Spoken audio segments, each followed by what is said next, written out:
আসসালামু আলাইকুম রহমতুল্লাহি ওবরকাতুহু। সম্মানিত দর্শক, বাংলাদেশের রাজনীতিতে এখন তিনটি বিষয় বহুল আলোচিত। ১ নম্বর, নির্বাচন সঠিক সময়ে হবে কি হবে না, নির্বাচন পেছানোর জন্য এক পক্ষ চেষ্টা করছে, আর ডিসেম্বর মাসের মধ্যে নির্বাচন করার জন্য অপর পক্ষ জিদ ধরেছে। এটি একটি সমস্যা। দ্বিতীয় সমস্যা হলো যে আওয়ামী লীগ নামক যে দলটি গণঅভ্যুত্থানের মাধ্যমে ক্ষমতাচ্যুত হয়েছে, তাদেরকে নির্বাহী আদেশে নিষিদ্ধ করা হবে কি হবে না। পক্ষে এবং বিপক্ষে দুটো দল সক্রিয়, যথেষ্ট শক্তিশালী। আর ৩ নম্বর, সংবিধান, যেটি ৭২-এর সংবিধান, মহান মুক্তিযুদ্ধের মাধ্যমে অর্জিত সংবিধান, সেটি বহাল থাকবে এবং এটার মধ্যে প্রয়োজনীয় যে অ্যামেন্ডমেন্ট দরকার, সেই অ্যামেন্ডমেন্টগুলো করার জন্য প্রয়োজনীয় সুপারিশমালা থাকবে, নাকি এই ৭২-এর সংবিধানটিকে নতুন করে পুনর্লিখন করা হবে। অর্থাৎ ৭২-এর আদলে ফিরিয়ে এনে এই সরকারের, বর্তমান সরকারের যে সকল সুপারিশ রয়েছে ওইগুলোকে সংযুক্ত করে একটি নতুন সংবিধান। ৩ নম্বর হলো যে পুরো সংবিধানটিকে অ্যাবসলিউটলি একদম ছুঁড়ে ফেলে দিতে হবে। ফেলে দিয়ে নতুন যে সরকার এখন আছে এবং তারা যে বিপ্লবের কথা বলছে, সেই বিপ্লবের যে স্পিরিট, এটিকে ধারণ করে অ্যাবসলিউটলি নিউ ডাইমেনশনের মাধ্যমে এটি নতুন সংবিধান রচিত হবে, যেটি পাকিস্তানে হয়েছিল। আগের সংবিধান বাদ দিয়ে নতুন একটি সংবিধান প্রণয়ন কমিটি গঠন করা হয়েছিল। এই ৩টি বড় দাগের সমস্যা। এই বড় দাগের সমস্যার বাইরে আরও ২টি ছোট দাগের সমস্যা রয়েছে এবং এই ছোট দাগের সমস্যা নিয়ে মূলত বড় দাগের সমস্যাগুলোর কারণে যে হানাহানি, মারামারি, কাটাকাটি, রক্তপাত, খুন জখম হওয়ার সম্ভাবনা রয়েছে, তার চেয়ে ছোট দাগের সমস্যা নিয়ে আরও বেশি খুন খারাপি হওয়ার সম্ভাবনা। ১ নম্বর হলো একটি যেটাকে বলা হয় স্থানীয় নির্বাচন আগে হবে না জাতীয় নির্বাচন আগে হবে। এক পক্ষ বলছে আমরা ক্ষমতায় এসে বা জাতীয় নির্বাচনের পরে স্থানীয় নির্বাচন করব, এখন যেভাবে আছে সেভাবে চলুক। অপর পক্ষ বলছে যে না, স্থানীয় সরকারের কাজকর্মে স্থবিরতা দেখা দিয়েছে, কাজেই স্থানীয় সরকার নির্বাচন আগে করা হোক। দ্বিতীয়ত হলো যে আরেকটি রেফারেন্ডাম নির্বাচন, জাতীয় নির্বাচনের আগে, যে নির্বাচনটি মূলত কনস্টিটিউশন, নতুন সংবিধান রচনা করার জন্য যে নির্বাচন হয়, সেই রকম একটি সাংবিধানিক যে কমিটি বা সাংবিধানিক একটা ভিত্তি তৈরি করার জন্য যে কনস্টিটিউশনাল অ্যাসেম্বলি, এরকম একটা নির্বাচন, যেটি ৭০-এর নির্বাচনটা যে কারণে হয়েছিল এবং যেভাবে হয়েছিল ওই আদলে সংবিধান রচনার জন্য কেবল একটা নির্বাচন। এবং যারা এই নির্বাচিত হবেন তাদের প্রথম কাজ হবে একটা সংবিধান প্রণয়ন করা, তারপরে ওটি আবার তারা জাতীয় পার্লামেন্টের মেম্বার হিসেবে কাজ করতে পারেন অথবা অন্য যে কিছু হতে পারে। এই দুটো সমস্যা, আগের ৩টি বড় সমস্যার চাইতে এই দুটো সমস্যা ছোট দেখতে, কিন্তু এর মাধ্যমে বিভেদ, বিসংবাদ, মারামারি, কাটাকাটি হওয়ার সম্ভাবনা আগেগুলোর চাইতে বেশি। এখন এই সমস্যাগুলোর কি হবে? সমস্যাগুলোর একটা নিষ্পত্তি হতে হবে, মাঝামাঝি হওয়ার কোনো স্কোপ নেই। এখানে যারা এর পক্ষে আছেন তাদেরকে বিজয়ী হতে হবে, অথবা যারা এর বিপক্ষে রয়েছেন তাদেরকে বিজয়ী হতে হবে। এর মাঝামাঝি কোনো কিছু হওয়ার সম্ভাবনা নাই। যদি মাঝামাঝি কোনো কিছু হয়, সেখানে এক পক্ষের কবরের উপর অন্য পক্ষের প্রাসাদ রচিত হবে। আপনারা সবাই জানেন যে রাজনীতি এমন একটা বিষয়, এটি যুদ্ধের চাইতেও মহাপ্রলয় এবং এটিকে বলা হয় অনেকটা ওয়ান ওয়ে ট্রাফিক। একবার যদি আপনি এই ঘরের মধ্যে, রাজনৈতিক কোনো ঘরের মধ্যে ঢুকে পড়েন, এখান থেকে বের হতে পারবেন না, আপনাকে এর সঙ্গে লড়াই করে বাঁচতে হবে। এখন ইচ্ছাই হোক, অনিচ্ছাই হোক, নিয়তির খপ্পরে পড়ে হোক, লোভের পাল্লায় পড়ে হোক, যেভাবে হোক না কেন, ডক্টর মোহাম্মদ ইউনূসের নেতৃত্বে অন্তর্বর্তীকালীন সরকারের যে সকল কর্তা ব্যক্তিরা এই বর্তমান অন্তর্বর্তীকালীন সরকারের কর্মকাণ্ডের সঙ্গে জড়িত হয়ে পড়েছেন। এদের মধ্যে সাংবাদিক আছেন, ব্যবসায়ী আছেন, আমলা আছেন, কামলা আছেন, সাবেক আমলা আছেন, বুদ্ধিজীবী আছেন, আরও অনেকে। বিশ্বাস করেন যদি এদের পতন হয় কিংবা এরা যদি পরাজিত হয়, তাহলে আওয়ামী লীগের লোকজনদেরকে যেভাবে অপমানিত করে, লাঞ্ছিত করে কোর্ট কাছারিতে হাজির হতে হচ্ছে, পিঠমোড়া করে বেঁধে, হ্যান্ডকাপ পরিয়ে, মাথায় হেলমেট পরিয়ে আনা হচ্ছে। অনেককে, ইনু সাহেবকে দেখলাম, সত্য না মিথ্যা জানি না, জেলখানার যে ভিজিটর রুম এরকম কিছু একটা হবে, সেখানে তিনি দেখা করতে আসছেন। ওখানে তাকে আচ্ছা মতো কিল ঘুষি মারা হচ্ছে। আবার যখন কোর্টে হাজির করা হচ্ছে, তখন আর এক দফা ডিম মারা, কিল ঘুষি মারা, লাথি গুঁতো মারা, এরকম জিনিসগুলো অনেকগুলো হচ্ছে, যেটি আওয়ামী লীগের পতনের আগে কল্পনাই করা যেত না।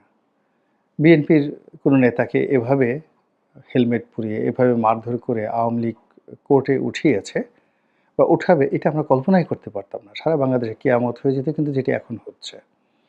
আর এই অবস্থাতে যদি আগামীতে আরেকটি ভার্সন, পতনের আরেকটি ভার্সন আসে, তাহলে পায়ে হ্যান্ডকাপ, হাতে হ্যান্ডকাপ, এবং অনেকটা আমরা সিনেমার স্টাইলে যেভাবে দেখি ডান্ডা বেড়ি, সেই ডান্ডা বেড়ি পরানো হবে এবং সারা শরীরে লোহার পোশাক পরানো হবে। তারপর যেভাবে আরব্য রজনীর গল্পের মতো করে জেনাকার ব্যভিচারদেরকে যেভাবে পাথর মারা হয়, তো ওইভাবে পাথর মারার চেষ্টা করা হবে। আর ওই যে শিল্ড, সারা শরীরে যে তাদের বডি শিল্ড থাকবে স্টিলের তৈরি, রোবটের মতো, টার্মিনেটরের মতো, ওইগুলোতে সেই ঢিল লাগবে আর টন টন টন টন করে আওয়াজ হবে। এইরকম একটা পরিণতির দিকে যদি যায়, এবং সেটা না যাওয়ার কোনো কারণ নেই। এর কারণ হলো যে কোনো মন্দ কাজ এটি জ্যামিতিক হারে বাড়তে থাকে। ভালো কাজ বাড়ে না, ভালো কাজ কমতে থাকে, মন্দ কাজ জ্যামিতিক হারে বাড়তে থাকে। আমাদের ইতিহাসে বঙ্গবন্ধু বিজয়ের পর ৭২, ৭৩, ৭৪ সনে তিনি তার রাজনৈতিক প্রতিপক্ষের সঙ্গে যে আচরণ করেছেন, ৭৫-এর পট পরিবর্তনের পর সেটি আরও জল্লাদের পর্যায়ে চলে গেছে। জেলখানাতে ৪ নেতার হত্যাকাণ্ড কল্পনাই করা যায় না। এরপর এরশাদ জমানাতে সেটা আরও বেড়েছে, ৯১-তে সেটা আরও বেড়েছে। এরশাদ সাহেব যখন জেলখানাতে গেছেন, তার জেলখানাতে সার্কিট ক্যামেরা লাগিয়ে দেওয়া হয়েছে যেন তিনি ঠিকমতো প্রাকৃতিক কর্মকাণ্ড করতে না পারেন।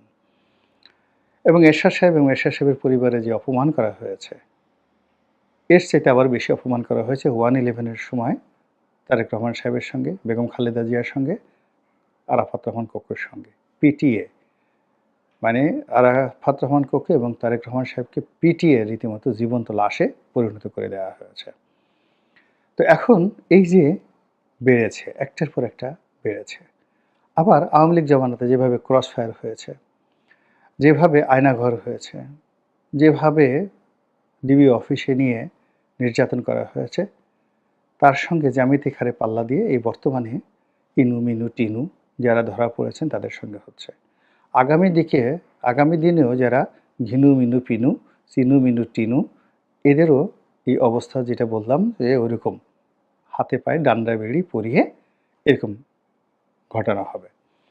তো সেটা যদি ঘটানো হয়, তাহলে আপনি বুঝছেন, আমি বুঝছি, এখন যারা আছেন তারা কি বুঝেন না? অবশ্যই বুঝেন। ফলে এই বুঝার কারণে কি করছেন? তারা ইস্যু তৈরি করছেন।